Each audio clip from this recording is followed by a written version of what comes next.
लड़का है वो इस वक्त यहाँ डूब चुका है। तो वहाँ पे जो ने उसे बहला फुसला लिया हमारे भाई को। घर पे किसी को इस बारे में जानकारी थी? जो पड़ोसी हैं वो तमाम लोग यहाँ मौजूद हैं। आपके जो भाई हैं उनको फोन करके घर से यहाँ बुलाया और उसके बाद धक्का देके नहर में फेंका। नाम ललिता अलीगढ़ की रहने वाली है और उस्मान कॉलोनी रहती थी। तस्वीरें सीधा दिखाएंगे, गमगीन तस्वीरें हैं। वही एक लड़की थी, लड़की सॉरी औरत थी, वो लगभग उसके 4 बच्चे। नमस्कार, आप देख रहे हैं एसएस न्यूज और मैं आपके साथ सना चौधरी। और आइए अब खबरों की तरफ बढ़ते हैं। छेड़छाड़ के आरोप से परेशान युवक ने नहर में लगाई छलांग। एनडीआरएफ का सर्च ऑपरेशन जारी। गाजियाबाद के मसूरी थाना क्षेत्र से एक बेहद भावुक और चिंताजनक मामला सामने आया है, जहां नाहलगंग नहर में 23 वर्षीय युवक के लापता होने से परिवार पर दुखों का पहाड़ टूट पड़ा है। परिजनों को आशंका है कि मानसिक तनाव और सामाजिक दबाव से परेशान युवक ने नहर में छलांग लगा दी। घटना के बाद से परिजनों का रो रो कर बुरा हाल है, जबकि पुलिस, गोताखोर और एनडीआरएफ की टीम युवक की तलाश में लगातार जुटी हुई है। मामला डासना किला निवासी 23 वर्षीय शादाब पुत्र अमीरुद्दीन उर्फ मुन्या से जुड़ा है।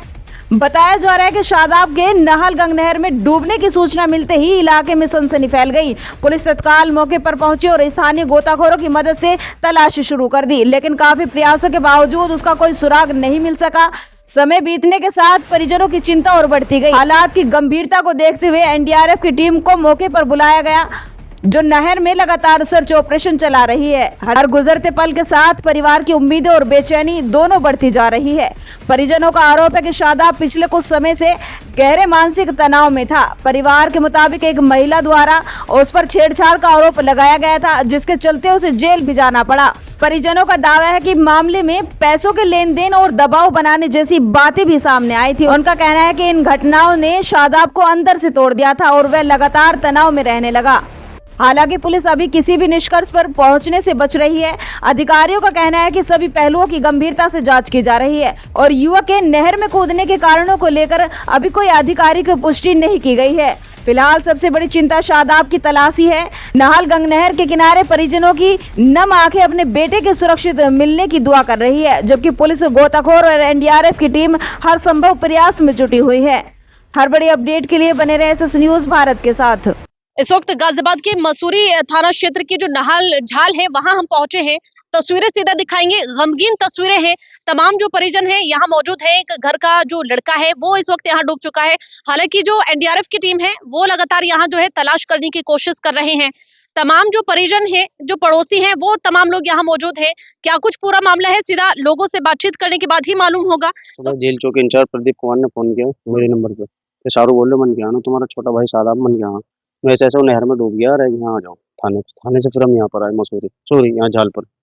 देखो तो यहाँ पे तो ये रेस्क्यू वाले इसे ढूंढ रहे थे शादाब को। अच्छा, घर पे कोई बात हुई थी या मतलब कुछ ऐसा मामला था? कोई बातचीत नहीं हुई। एक लड़की थी, लड़की सॉरी औरत थी, वो लगभग उसके 4 बच्चे और अब से तकरीबन 1 साल पहले इसे उसने जेल पहुंचवा दिया था 76 में वगैरह में उसको लगा के। फिर उसके बाद वो जमान पे तो बाहर आ गया था। उसके बाद आने के बाद सोच जमानत जेल जाने से पहले जो है ना एक उसके साथ आदमी मिल गया था डांसने की। उसने हमसे पैसे की डिमांड रखी। कौन लड़की है वो? उसका नाम ललिता अलीगढ़ की रहने वाली है और उस्मान कॉलोनी रहती थी वो। आपके भाई का नाम क्या था? मेरे भाई का नाम शादाब था। अच्छा, हाँ, लड़की का नाम ललिता है। ललिता। तो मतलब दोनों का आपस में कैसे संबंध बने? कुछ नहीं हुआ, ये जो है ना नमकीन की जो है ना सप्लाई कर देता था, तो वहाँ पे जो है ना इसने उसे बहला फुसला लिया हमारे भाई को और वहाँ से इनकी बातचीत होगी। बातचीत होने के बाद उनने पैसे की डिमांड रखी, या तो तुझे जेल भेज दूंगा। इनमें इसका बहनोई, लेडीज का और लेडीज का आदमी और एक डांसने का है, नाम तो मुझे उसका मालूम नहीं है। इन 3-4 ग्रुप को एक ग्रुप है, तो इसे जेल पूछवा। अच्छा, आपसे पहले भी जेल भिजवाया था? हाँ, जेल पूछवाया, जेल जमानत से बाहर आया। फिर हमने इससे केस इस लेडीज ने हमसे फिर पैसे की डिमांड रखी कि मैं केस ले लूंगी वापस अगर जो करोगे, तो हमने से 2-2.5 लाख रुपए फिर दिए कि केस वापस होने का। तो आपने कोई पुलिस में शिकायत नहीं दी? मतलब ऐसे ही पैसे देते रहे आप? ना, पैसे तो जब शिकायत थी इसकी, शिकायत थी जब इसकी, लेकिन हम डर गए कि हम ही जेल जाएंगे, तो हमने इसे डर के हमारे पैसे दे देते उस टाइम पर। लेकिन फिर भी कुछ ना, वो तो केस फाइनल हो गया जब हमने पैसे दिए इसे लेडीज को। जब केस फाइनल होने के बाद सब चीज हो गई, अब तो कुछ है ना। अब उसे दोबारा से 3-4 लोगों से फिर दोबारा टॉर्चर कर रहे थे। तो आपको थी जानकारी उसके बारे में? ना जी, हमें जानकारी तो यहाँ तक ही कहाँ थे हम, सबसे पहले देखते कुछ कार्रवाई करते। अब ये तो सुबह से बिल्कुल घर पे अच्छा सुबह भी ठीक था, बाइक लेके गया अपनी कि मैं जा रहा हूँ किसी काम से, किसी पे पैसे मेरे और पैसे लेने जा रहा हूँ मैं ऑटो के भाड़े के। ठीक है, तो लिए तो कोई दिक्कत ना, बिल्कुल फिट हो रहा, कोई ऐसी बात नहीं थी। अब यहाँ पता लगा क्या ऐसा हो गया। अच्छा, मतलब घर पे किसी को इस बारे में जानकारी थी नहीं थी, चेहरे से बिल्कुल बिल्कुल शादीशुदा है शादीशुदा भी 13 फरवरी में इसकी शादी तो करी थी। पत्नी को जानकारी नहीं थी पत्नी की जानकारी नहीं थी जी बिल्कुल भी। वो तो सब चीज क्लियर हो गया, सब कुछ हुआ कि क्लियर था सब। हम्म, वैसे किसी को जानकारी नहीं थी, घर पे बिल्कुल खुश था, हंस रहा था, खेल रहा था, खा रहा पी रहा सब बढ़िया था। हाँ, एकदम अचानक ये हुआ जो भी हुआ ये। 3-4 जनों को ग्रुप है इनका, 4 एक तो ये तो इसका हस्बैंड है जो महिला है, और इसका बहनोई है, और एक डासने का, मैं नाम तो उसका जानता नहीं हूँ, वो है। अच्छा, इन 4 लोगों की जो मिली भगत थी इसमें। मिली भगत थी इनकी। पहले भी हमने पैसे दिए, अब हाँ तक हम पैसे देते हैं। अब तो हमें पता ही नहीं लगी, इसे टॉर्चर ही कर रहे। अब तब के इसका केस फाइनल हो गया बिल्कुल। तो ये कहेंगे कि आत्महत्या की है यहाँ पर नहीं, आत्महत्या क्यों करी?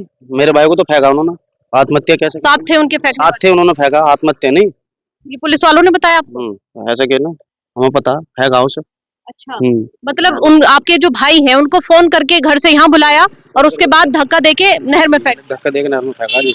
वो तो कॉल, उसकी कॉल डिटेल छन जाएगी ना, किसकी लास्ट कॉल है, किसकी क्या, वो तो सब उसको जांच हो जाएगी। हर बार मरने की धमकी देती थी। क्या कह रहे हर बार मरने की धमकी देती थी वो। लड़की मरने की मरने की धमकी हाँ, अच्छा या तो मैं खुद मरूंगी या पैसे दे या मार, जैसे मार दूंगी।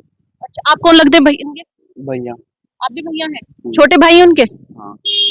अच्छा तो मतलब पूरे परिवार को आपको जानकारी थी कि एक जो महिला है उनका संबंध इनके साथ में है पहले वो तो जेल गया ना, उससे जेल गया, जेल से फिर हमने इसे बेल कराई, बेल करा के फिर इलाहाबाद से इसका केस फाइनल कराया हमने। जब केस फाइनल कराया, जब तो इस महिला को हमने 2.5-3 लाख रुपए दिए थे, इन 4 जनों को 2.5-3 लाख रुपए दिए थे। उसके बाद भी अब उससे फिर ये पैसों की डिमांड करने लगे। उसने इस बार हमें उसने बताया नहीं कि मुझसे पैसे मांग रहे हैं, अच्छा कुछ टॉर्चर हो, कुछ ऐसा। हमें तो दिख रहा है कि कुछ अंदर अंदर घुटता रहा, ऐसा तो बात आपने है। कभी बैठा के ऐसे पूछने की कोशिश की कि मतलब क्या मामला चल रहा है या कुछ इस तरह का प्रेशर किस चीज का है मैं बताया नहीं, मैं थोड़ा टॉर्चर हूँ, लेकिन ये नहीं बताया कि मुझसे पैसे मांग रहे हैं। हमने पूछी कि कोई दिक्कत है तो बता दियो, हम अपना आप झेल लेंगे। मेरा शाहरुख नाम है जी। क्या मामला है? मामला ये है, भाई था मेरा छोटा, 23 वर्षीय, शादाब नाम का। तो उसका एक लड़की ने उसे सबसे पहले 2 साल, एक समथिंग 6-7 महीने पहले उसे उस पर जो है ना केस करा दिया था कि मुझे छेड़ रहा है, मुझे ये कर रहा था। अब उसका जब ये करा दिया तो उसने अपने एक आदमी से हमसे 3 लाख रुपए मंगवाए, दास ने कही है वो। तो उसने हमसे 3 लाख रुपए मांगे, हमने 3 लाख रुपए दिए ना, तो उसने इसके साथ मिल के और इसके आदमी, इसका बहनोई, तो इन्होंने उसे जेल पहुँचवा दिया। जेल पहुँचने के बाद इसे फिर क्या नाम जी, इसे हमने जमानत पर बाहर आ गए। जमानत पर बाहर आने के बाद इनने इलाहाबाद हाई कोर्ट से इसका केस बरी हो गया। इसने, लड़की ने लिखित रूप में दिया कि मैं कोई केस नहीं चाहती, और उसके बाद जो ना अब उसको दोबारा ये पैसों का टॉर्चर कर रही है वो। और ये आदमी जिसने 3 लाख रुपए बता रहा हूँ, नाम तो मैं उसको जानता नहीं, और क्या नाम जी, इसका बहनोई और इसका आदमी, इन्होंने सबने जो ना इसे टॉर्चर कर रखा था, और उनके साथ मिलकर इसे जो ना अभी थोड़ी देर पहले समझे 10 बजे मेरे भैया को नहर में डाल दिया। अच्छा, कौन महिला थी वो? क्या महिला लीलावती नाम बताती है, किसी को नाम बताती है, उस्मान कॉलोनी में रहती थी वो फिलहाल रह रही है क्या नाम जी के डासने में, सरकारी ठेका है उसके पीछे वहां पर। अच्छा, यहाँ जो आया और तुम्हारा भाई यहाँ? उसके यहाँ पे तो पता नहीं जी कैसे वही लेकर आए, ये तो पता नहीं जी मुझे। और दूसरा क्या नाम जी के, उसमें इन्होंने जो ना, उसकी ऑडियो है मेरे पे कि अपने आदमी से कि हमने पैसे मांग लिए इससे, और उसकी वीडियो भी है, 4 बच्चे भी हैं उसके, सब उसकी ऑडियो वीडियो मेरे पास सब है उसकी। अच्छा, तुम्हें यहाँ कैसे पता पड़ा कि यहाँ के? हमें जी यहाँ के स्थानीय लोग, यहाँ के जेल चौकी इंचार्ज है प्रदीप कुमार, उनका फोन पहुंचा, और कुछ स्थानीय इन्होंने यहाँ से बताया कि तुम्हारा भैया नहर में डाल दिया। ये कब की घटना है? घटना ये अभी 9 से 10 बजे के बीच की घटना है जी।